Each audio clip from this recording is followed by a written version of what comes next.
So what you're about to watch is part of an entire step-by-step course on how to use paid advertising with affiliate marketing. Completely step-by-step. It's actually part of a playlist if this is the first video watching here. So make sure you save the playlist, watch the entire thing in order. All of the titles are numbered and go step-by-step. Learn everything I've ever learned about selling affiliate products with Facebook ads, Google ads, YouTube ads. It's all here, completely for free on my channel. Ads is really all it is technical. All it is with paid advertising is just thinking about it scientifically. So with ads, I had a training before I took it down because it was kind of unnecessary, but and also it kind of went on longer. I didn't want to have like long training. I wanted to get straight to the point. But I talked a lot about math, not emotions. That's what ads is. We don't get emotional about ads. We just look at the math. So when you're doing your testing phase, all ad campaigns go in phases. They don't just have like one phase and that's it. In testing phase, it's really a process of finding your absolute winner. Okay. And here's what this process looks like. It kind of looks like evolution. When I think about it, it kind of looks like evolution to me. Every single ad has three main parts, right? We'll call it like headline. I'm just going to kind of separate these: copy, and then like what they call the creative. The creative, by the way, lingo about ads and stuff, creative is an image or video.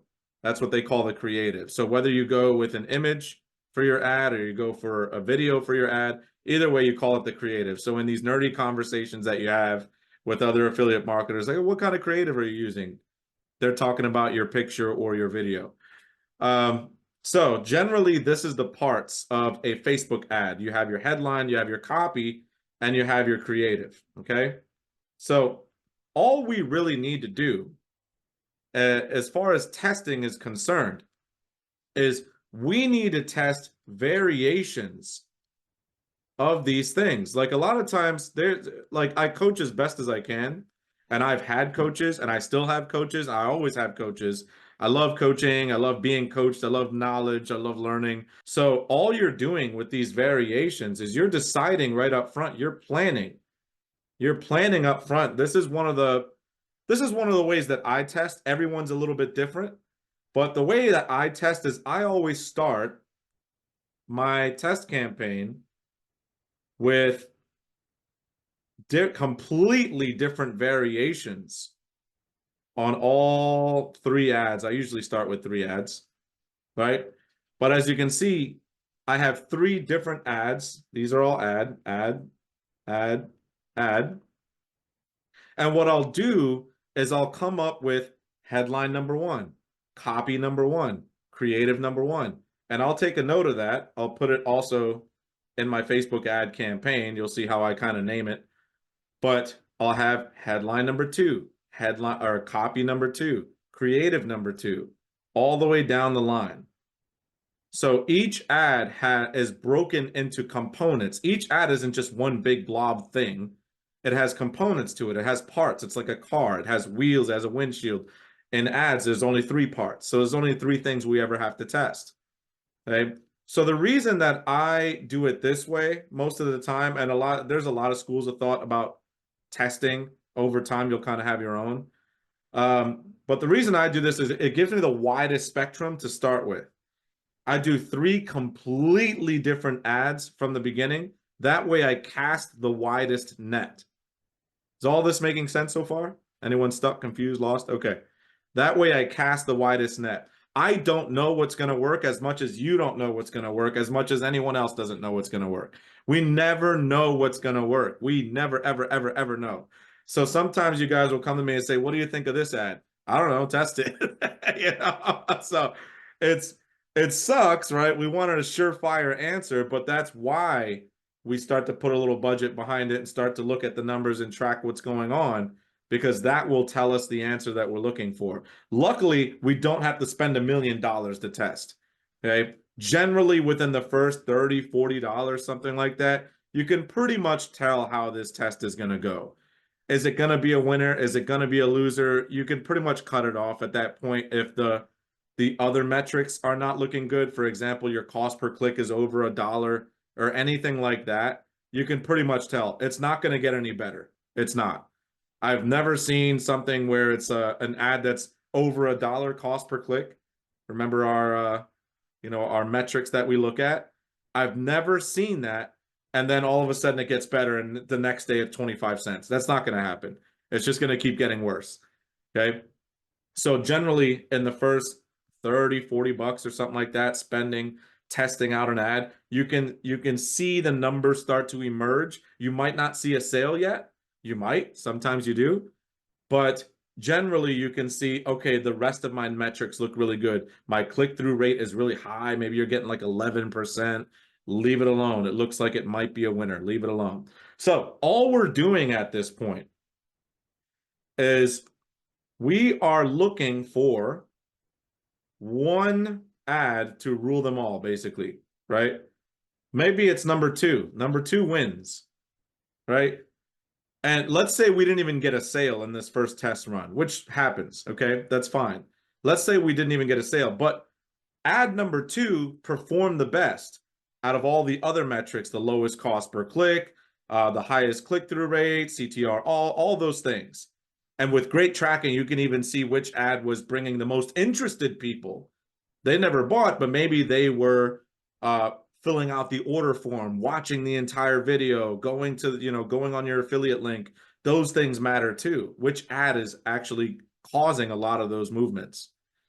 So in this situation, let's just say that number two wins. Number two, we're going to call the control. Number two won. That means headline number two, copy number two, and creative number two. Now we call that the control. It's just like a scientific experiment. It's the scientific method. This is what they do in all laboratories. They do all of these tests. They figure out what the control is, and now they test again. Okay, so if we scroll down here and see if I can move this to the side a bit. Okay. Okay, so all we're going to do from the time that we get this control, okay, I didn't get any sales yet, but number two looks promising. Number two seems like a really good ad. So what I'll do is I'll create a new test. And number two will be my control, but I will test new variations of that ad, right? Let's say in this campaign, this new test that I'm doing, I'm going to test, oh, sorry, that's not it. 2, 2, 2. Okay, 3, 4. Okay, that's better. All right. I'm going to test the creative this time. So I will choose one thing. This is a 2, by the way. I will choose one thing to test, right? So I know that number two was my control, my number two ad. So I will choose one element of that ad to leave, not to leave alone, to test, right? So in this case, we said that down here was the creative. I'm going to test the creative. Everybody's different. I always move to test the creative next. So that means your photo, or if you're doing video ads, the video, right? I'll leave everything else the same. The headline's still the same. The copy is still the same. Because now I want to find, what am I trying to find here? A new winner, a new control. This is how evolution works. All right? Hopefully you guys believe in that. Maybe you don't. Okay, whatever. No big deal. So this is what we're doing, right? And once again, we're trying to find the new control. So let's say we never changed the headline. Obviously, we never changed the copy. But video number 5 or image number 5 was performing the best. So now that becomes our new control. Do you guys see where this is going? This is not a matter of if. This is a matter of when. That's all paid ads is with affiliate marketing. It's by far the simplest business model. When you understand this, it's just the scientific process. It is not some, I mean, I guess it can be complicated depending on who you are, but it really isn't. Take notes on this, have a spreadsheet, have something, and work on it once a week. This is not something you do every single freaking day looking at everything. You look at the numbers, you go back, you test, and you measure. This whole process is nothing but test and measure. That's it. Now, what ends up happening is let's just say for the sake of argument that this was a winning campaign. Let's just say that on the second test run, we cracked the code. We did it. On the second test run, we were testing all of these elements, and image number 5 was the one that did it. We start seeing huge ROI, 300%. We just scale this. All we do is increase the budget 20% every day or every other day until we stop seeing a return. Okay? Now keep in mind that as you scale up, your ROI starts going down. You start, because it's just, you're reaching a lot of people. So keep that in mind. You're probably not going to maintain like 300% ROI if you're spending like 10K a day. And yes, you can spend that much, and you will get to that point because this is ads. When you find a winner, you don't have to do anything else. You just increase your spend. The testing phase is where everybody quits. Everybody. 99% of people who try this stuff, oh, I quit. It's so hard. I don't get it. Da, da, da, because they don't understand this process and they quit. They might do their first test run and say, oh, that's it. I'm done.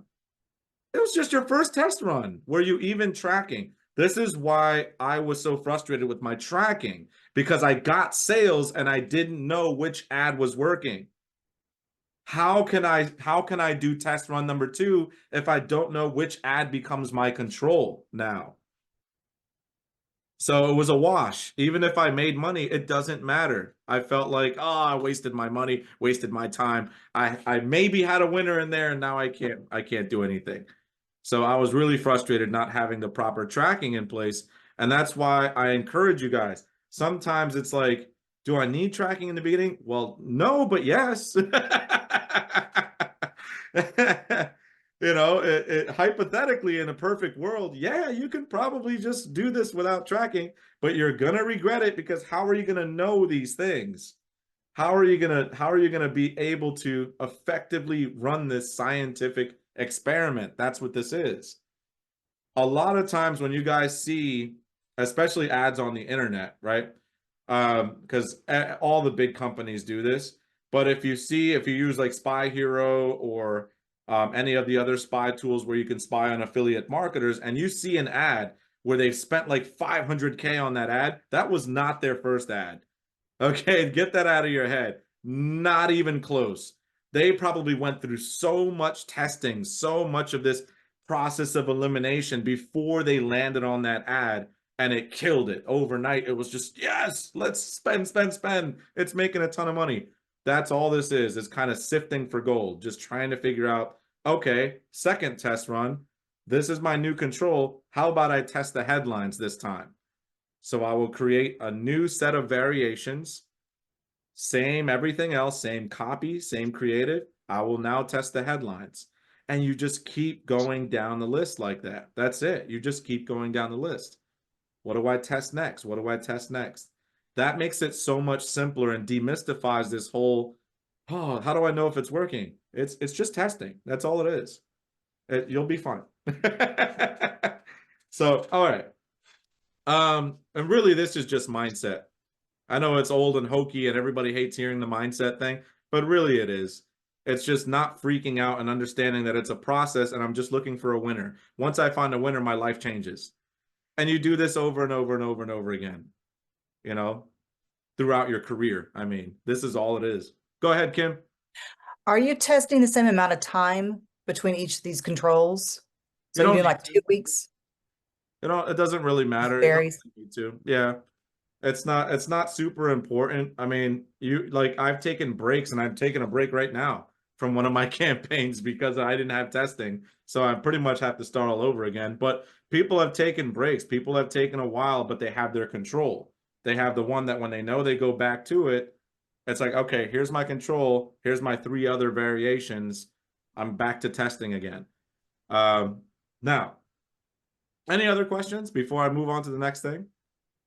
Go ahead, Eric. Hey, okay, so when you are finding your control, right? You have the first three ads there. Do you, let's be specific to creative, do you just, let's say, have three different images, or do you do like image, video, image, or something, or quiz or something like that? That's a good question. So, what I typically do is I will have two different test rounds at the same time, and I'll have one ad set be images, and the other ad set be videos, right? That's so that way I have two separate tests going at the same time, kind of competing against each other. Is it going to be video? Is it going to be images? So you can go macro like that too. You know, I would not though. I would not put images versus video in the same ad set. And the Ah, reason for that is because Facebook favors videos, and you will by default see that your videos are outperforming your images, which is not a fair, it's not going to be a fair contest. So I'd rather put image versus image, video versus video.